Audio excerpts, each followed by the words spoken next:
Three members of the same Ohio family are now facing the same extraordinary question. Are they mentally competent to stand trial?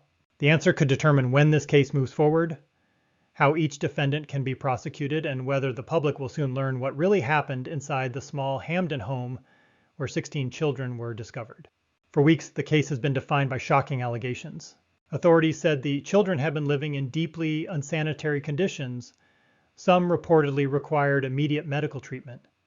Investigators claimed that many of them had been kept in a confined area of the home and had received little formal education or medical care. 4 adults were arrested. The children's parents, Gary Siders Jr. and Elizabeth Siders, and their paternal grandparents, Gary Siders Sr. and Christina Siders. Each adult was charged with 16 counts of endangering children. Each entered a plea of not guilty. But the case is now moving into a more complicated phase. Gary Siders Sr. was the first defendant whose attorney raised serious questions about his mental condition and his ability to participate in the legal process. Then Gary Siders Jr. requested a competency evaluation. Soon after that, Christina Siders made the same request. A judge approved the evaluations. That means 3 of the 4 adults charged in connection with the same home are now being evaluated to determine whether they understand the criminal proceedings and whether they can assist their attorneys in preparing a defense.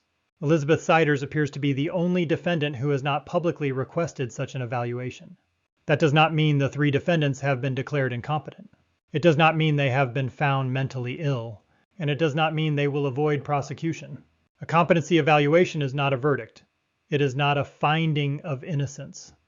It is not the same as an insanity defense. It answers a much narrower question. Does the defendant understand what is happening in court right now?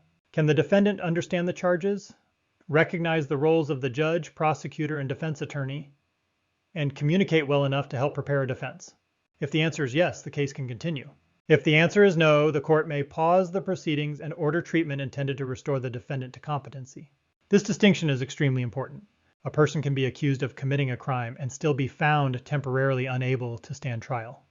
That finding would not decide whether the person committed the alleged acts. It would only mean that the legal process cannot continue until the defendant is capable of participating in it.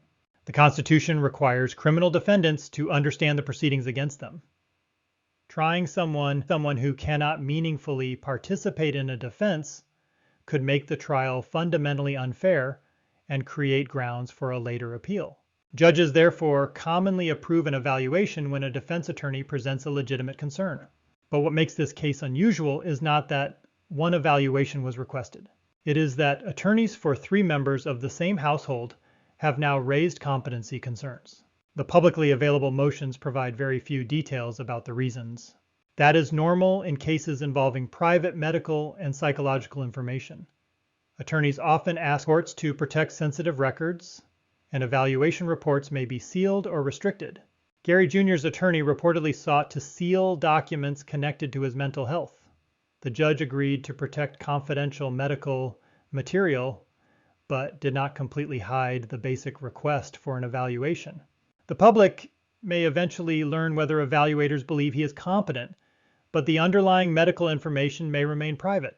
Christina's request creates another layer of complexity because it was filed alongside an effort to reduce her bond.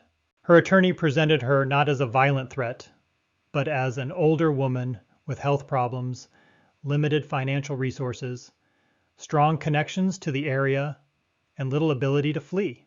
The defense emphasized that Christina was not accused of using a weapon or physically attacking the children.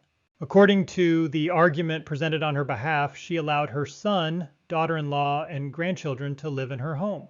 The filing also described Christina as the person who paid the rent, utilities, and other household necessities. It claimed that she financially supported the adults and children who lived there while also helping care for her husband, who has significant medical needs and physical limitations. That argument was designed to support a reduction in bond, but it also creates one of the most important contradictions in the entire case. If Christina was the adult who paid the bills, provided the household necessities, cared for her husband, and supported everyone living inside the home, how much did she know about the condition of the children? Her defense may argue that paying expenses does not make someone criminally responsible for every action occurring inside a crowded household. Prosecutors may argue that a person who controlled the home and supported its residents could not have been completely unaware of the conditions described by investigators. The answer will depend on evidence that has not yet been made public. Where did Christina sleep? How often did she interact with the children? Did she enter the room or area where investigators say the children spent much of their time? Did she purchase their food, clothing, medicine, and hygiene supplies? Did she know whether they were attending school? Did she know whether they were receiving medical care? Did she have the physical and mental ability to intervene? And did she have legal authority over the children? Or was that responsibility held entirely by their parents? Those questions cannot be answered simply by looking at the condition of the house. Criminal responsibility must be proven individually. The state cannot assume that every adult is equally guilty simply because they lived under the same roof. Prosecutors will need to show what each defendant knew, what duties each person had, what each person was capable of doing, and what actions or failures allegedly placed the children in danger. That may be especially difficult with Gary Siders Sr. His attorney has repeatedly emphasized his poor health, limited mobility, and possible cognitive problems. Gary Sr. was released from custody under modified bond conditions so he could receive medical treatment. His lawyer has argued that he may not have been physically or mentally capable of controlling the household. If medical evidence supports that claim, the prosecution may face a serious challenge in proving that Gary Sr. knowingly failed to protect the children. But physical weakness does not automatically eliminate criminal responsibility. A person can have limited mobility and still understand that children are being neglected. A person can be ill and still have a legal duty to report dangerous conditions. The question is not whether Gary Sr. appeared weak after his arrest. The question is what he understood during the years the family lived in the home and whether he had any realistic ability to act. Gary Jr. presents a different set of questions. He is the father of the children and appears to have been the original focus of the investigation that brought authorities to the property. Reports indicate that law enforcement arrived in connection with a warrant involving misdemeanor public indecency allegations. During that process, officers discovered the conditions inside the home. Gary Jr. now faces both the separate misdemeanor case and the 16 felony child endangerment counts. His role as the father may place him in a different legal position from the grandparents. Parents have a direct duty to provide children with food, shelter, supervision, education, and medical care. If prosecutors prove that the children were severely neglected for an extended period, Gary Jr. and Elizabeth may face the greatest difficulty explaining how those conditions were allowed to continue. But Gary Jr.'s competency request could delay that explanation. If he's found competent, his case will continue toward future hearings and a possible trial. If he is found incompetent, the court will determine whether there is a substantial probability that treatment can restore him to competency. That process could take months. The same is true for Christina and Gary Sr. It is also possible that the evaluators will reach different conclusions for each defendant. One may be found competent. Another may be found temporarily incompetent but restorable. A third may have a more serious condition that makes restoration uncertain. The fact that they are related does not mean the outcomes will be the same. Each evaluation must examine the individual defendant. This is why it would be irresponsible to assume that the family has coordinated a strategy to avoid trial. Competency motions can be used legitimately when an attorney believes a client cannot understand the case. Defense attorneys also have an ethical duty to raise the issue when they see warning signs. Ignoring a genuine competency problem could violate the defendant's rights and undermine the entire prosecution. At the same time, the timing of 3 separate requests will naturally attract public attention. Viewers are asking whether this is a coincidence. They are asking whether the family members share developmental or psychological limitations. They are asking whether years of isolation affected the adults as well as the children. And they are asking whether the defense is preparing to argue that the adults lacked the ability to understand how dangerous the household had become. At this point, none of those theories has been proven. The court has only ordered evaluations. The public should also be careful not to confuse poverty with child endangerment. The family appears to have lived with severe financial limitations. Reports describe a crowded home occupied by approximately 20 people. The defense has argued that the government may be treating poverty and isolation as if they were evidence of intentional cruelty. That argument deserves serious consideration. Millions of American families live in small homes. Many struggle to pay bills.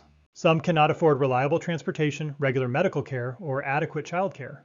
A dirty or overcrowded home does not automatically prove felony abuse. The law should not punish people simply because they are poor. But poverty also cannot explain every condition. It does not explain why children would allegedly be isolated for years.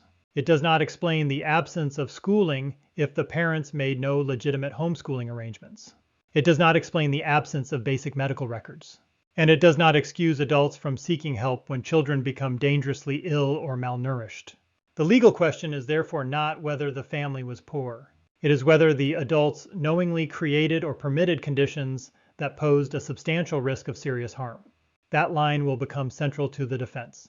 Christina's bond motion appears to place her on one side of that line. Her attorney describes a woman who did not attack anyone, did not possess a weapon, remained connected to the community, and used her limited resources to support a large family. That portrait is very different from the image initially presented by officials, who described the home in extremely disturbing terms. Both sides are now competing to define the case. The prosecution's story is about 16 vulnerable children who were hidden from schools, doctors, neighbors, and public agencies. The defense story may be about a deeply impoverished and isolated family that was overwhelmed, misunderstood, and publicly condemned before all the evidence was examined. A jury may eventually have to decide which story is closer to the truth. But first, the court must determine whether 3 of the defendants are capable of standing before that jury. The competency issue could also affect whether the 4 cases are tried together. Although the defendants face similar charges arising from the same home, each has a separate attorney and an individual defense. A joint trial could save time and resources. The same investigators, medical experts, social workers, and witnesses might otherwise have to testify repeatedly. However, the defenses may conflict. Gary Jr. could argue that Christina controlled the home. Christina could argue that Gary Jr. and Elizabeth were solely responsible for their children. Gary Sr. could argue that his health left him dependent on others and unable to intervene. Elizabeth could offer an entirely different account of the family relationships. When defendants begin blaming one another, a joint trial can become legally complicated. Different competency findings would make the situation even more difficult.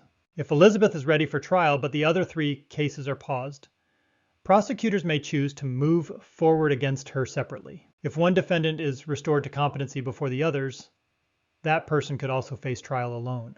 The court has not publicly announced how the cases will ultimately be organized. Another major question concerns the grand jury. The current charges began at the early stage of the case. Prosecutors may seek formal indictments based on a larger body of evidence collected after the children were removed. Search warrants and many investigative records remain sealed. That means the public still does not know the full condition of each child, the medical findings, the statements made by the adults, or what investigators recovered from the home. We also do not know whether additional charges will be considered. The original 16 counts against each adult may not represent the final case. Investigators could discover evidence supporting more serious charges. They could also determine that some allegations are not supported or that the responsibility of certain adults was more limited than officials initially believed. That is why the presumption of innocence matters. The conditions described by authorities are horrifying, but outrage cannot replace evidence. Every defendant must be judged according to what prosecutors can prove beyond a reasonable doubt. The children must also be protected from becoming public entertainment. Their names, medical details, and personal histories should remain private. They have already experienced intense public attention through no choice of their own. The most important outcome is not a dramatic courtroom moment. It is whether the children receive safety, medical treatment, education, stability, and long-term support. Reports indicate that they were placed in temporary protective custody after being removed from the home. Their recovery may take years. Some may need extensive educational services. Others may need physical and psychological treatment. The older children may face the enormous challenge of learning how to live independently after growing up in extreme isolation. Those consequences will remain long after the criminal cases end. For now, the next major development will likely come from the competency evaluations. The experts will interview the defendants, examine available medical records, and evaluate whether they understand the charges and can work with their attorneys. The reports will be submitted to the court. The judge may then hold competency hearings and decide whether each case can proceed. A finding of incompetence would not free the defendant automatically. It would usually lead to treatment and further review. A finding of competence would move the case closer to formal prosecution and perhaps reveal more of the evidence. And then there is Elizabeth. She remains the only one of the 4 defendants without a publicly reported competency request. Will her attorney eventually file one? Will she become the first family member prepared to move forward? Could her case reveal information about the roles played by the other adults? Or could she decide that her best defense is to separate herself from the rest of the family? These questions remain unanswered. What is clear is that the Ohio case has entered a new and much more complicated stage. It is no longer only a story about what authorities say they discovered inside one house. It is now a story about individual responsibility. It is about the difference between poverty and criminal neglect. It is about whether an older homeowner who supported a struggling family also had a duty to protect every child living under her roof. It is about whether serious mental or cognitive limitations affected the decisions of the adults. And it is about whether 3 defendants can understand the courtroom process well enough to face the accusations against them. Christina's defense says she was the person keeping the household financially alive. Prosecutors may argue that this made it impossible for her to ignore what was happening. Gary Sr.'s defense points to his health and limited mobility. Prosecutors must decide whether he still understood the alleged danger. Gary Jr. is the father and the man whose separate legal trouble reportedly brought police to the door. His evaluation could determine whether the state can question him in court anytime soon. Elizabeth remains the unknown factor. 4 adults lived in the same home. They may have shared the same address, but the law will not necessarily treat them as having the same knowledge, the same power, or the same guilt. The coming evaluations may separate their cases in ways no one expected. Until those results are known, the most important conclusion is also the simplest. 3 competency requests do not prove a conspiracy. They do not prove incompetence. And they do not erase the allegations involving 16 children. They tell us only that the court must answer a fundamental question before it can decide anything else. Do these defendants understand what they are accused of? And are they capable of helping their attorneys explain what happened inside that house? The answers could change the entire direction of the case.